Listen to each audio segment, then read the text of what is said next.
Hey YouTube, what I got here is a 2003 Honda CRV and it's giving me a P1259 code of the VTEC Pressure Sensor, and I've changed the oil a few times and I've actually ended up replacing the VTEC Module, which is right down here.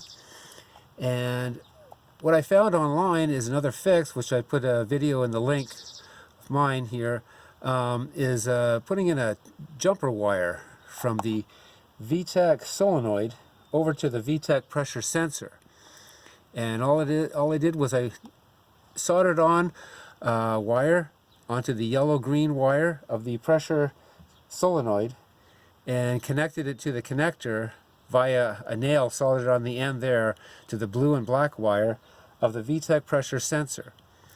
And what was causing the issue with mine was I go 2400 RPMs and it would shudder a few seconds and then start going again every time I gave it some gas, and it was eventually going to get worse, and they call this limp mode.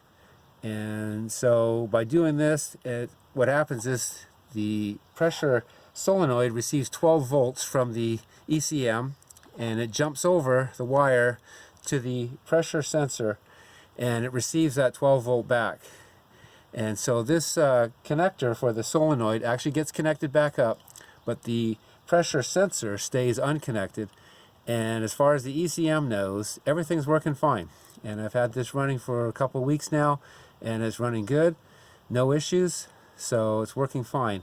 I just thought this was a little easier to connect up by just soldering the wire to the yellow-green wire of the pressure solenoid, VTEC solenoid, and then soldering on a nail to the other end and connecting that right into the connector without removing the connector for the blue and black wire of the pressure sensor.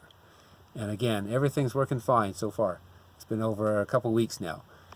And I've got a little other drawing here of what I'm doing. So you got the VTEC solenoid on the yellow-green wire. I just solder on the 12 volt jumper wire. 12 volts come from the ECM and then it jumps over, and I soldered on a nail to the end of the pressure sensor, connects right into the connector, the blue and black wire, and the ECM receives that back, and as far as it knows, everything's working fine. So hope this helps you out. Again, I put the link to another video that had the similar fix. I just thought this was a little bit easier to connect up the jumper wires. So anyways, take care. Thanks. Bye.